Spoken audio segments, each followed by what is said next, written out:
Hello everyone, this is Professor Vincent Torre Bongolan. Napanood nyo na ba, napakinggan o nabasa ang naging pahayag ni Congressman Erwin Tulfo na tumatakbo sa pagkasenador ngayong May 2025 election?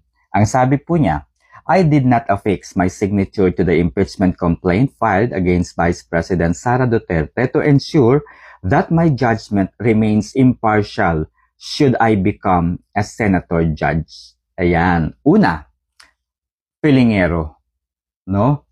Itong taong ito, si Erwin Tulfo, alam naman po natin na pilingero po siya at talaga namang manluloko.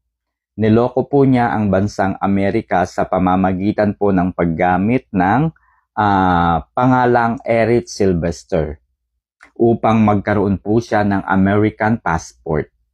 Ayan. Kung gusto niyo pong malaman kung ano ba itong ginawang panlulokong ito ni Congressman Erwin Tulfo, panoorin po ninyo ang expose ni Ms. Maharlika. Paano nga ba nagkaroon ng American passport itong si Congressman Erwin Tulfo? At saan nga ba ito humuhugot ng lakas ng loob para tumakbo? Gayong siya po ay American citizen. 'Di ba? Kaya po pala siya hindi nanalo noon. Dahil kinwestiyon po yung kanyang citizenship. Okay, so ito po ang dahilan mga kaibigan. Ang akala po ni Congressman Erwin Tulfo ay maluloko niya ang maraming Pilipino. Pero hindi po tayo, Hindi po niya tayo maluloko. Dahil iniintindi po natin kung ano ang sinasabi sa ating saligang batas.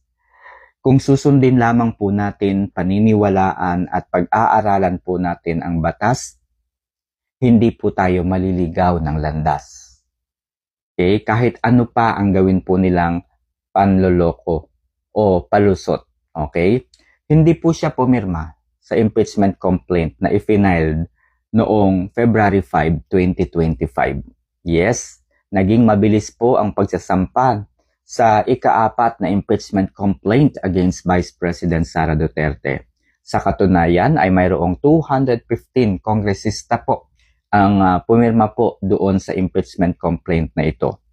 At sinasabi po at ipinagyayabang ni Congressman Erwin Tulfo na hindi po siya pumirma doon sa impeachment. Ano po yung gusto niyang iparating? Upang kalimutan ng taong bayan ang kanyang ginawang panluloko na gumamit po ng ibang pangalan and so on so forth. Upang kalimutan po, upang hindi pansinin ng mga Pilipino ang mga ginagawa po nilang hindi makatarungan at hindi naaayon sa ating saligang batas. Okay?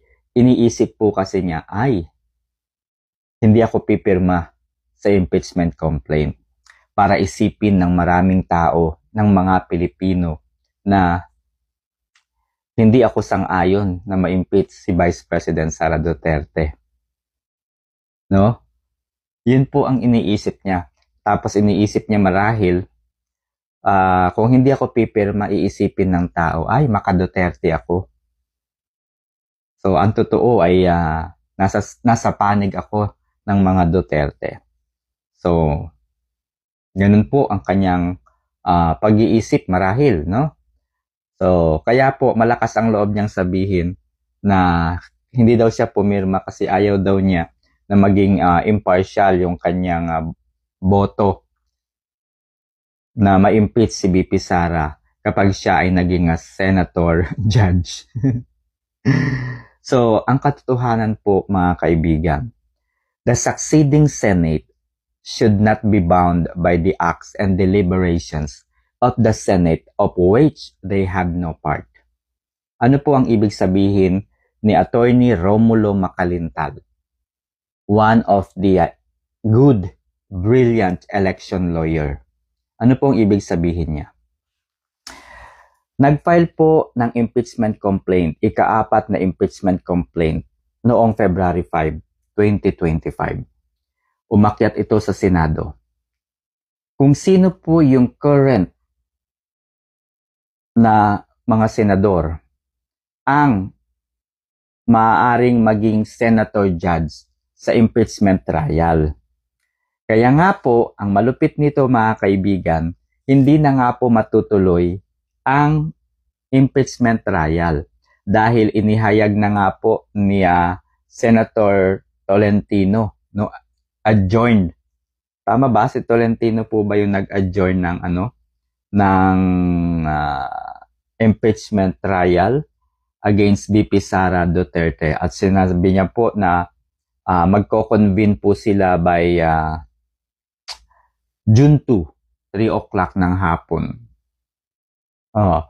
So, ibig sabihin po, no, ibig sabihin lamang po noon ay una, hindi na po matutuloy ang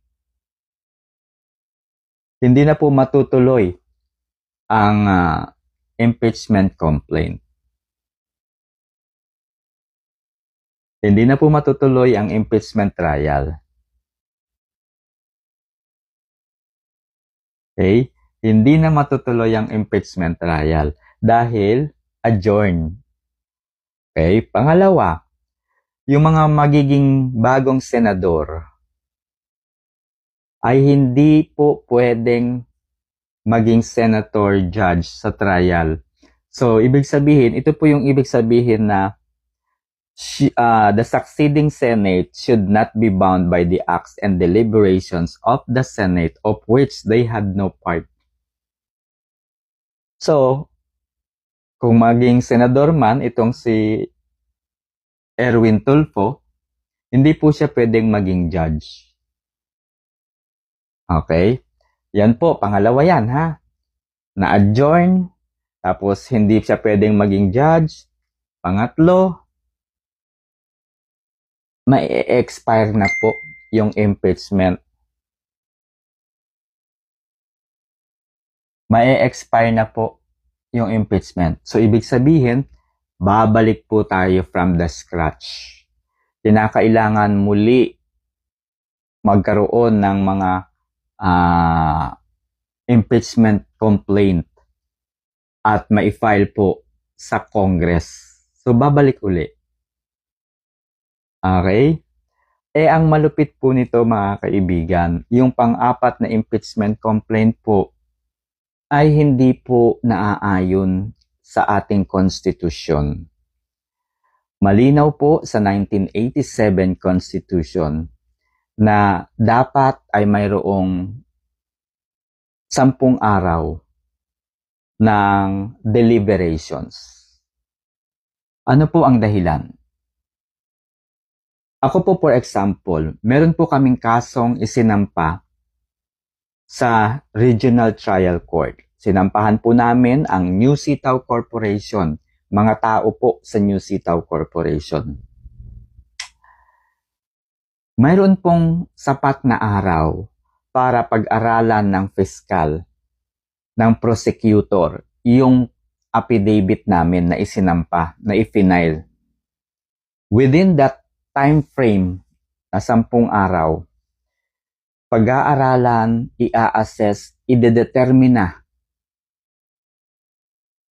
ng fiscal kung mayroon bang basihan, may probable cause ba, mayroon bang substance yung i-file naming kaso. After that, ay dire-diretso na. Yung impeachment complaint ay i-filed po February 5, 2025. Ilang oras lamang at nagkaroon kaagad ng 215 signatures ang mga kongresista. Tapos biglang ipinorward sa Senate. Napakabilis, wala pang 10 araw. At ang malupit pa nito, marami sa mga kongresista ang nagsabi at umamin na mayroon daw pangakong ayuda si House Speaker Martin Romualdez. Kaya mga kaibigan, magising na po tayo. Okay? Magising na po tayo. Tandaan po natin ang 215 na mga kongresista. Huwag na po natin silang bigyan ng pagkakataong mamuno pa sa susunod.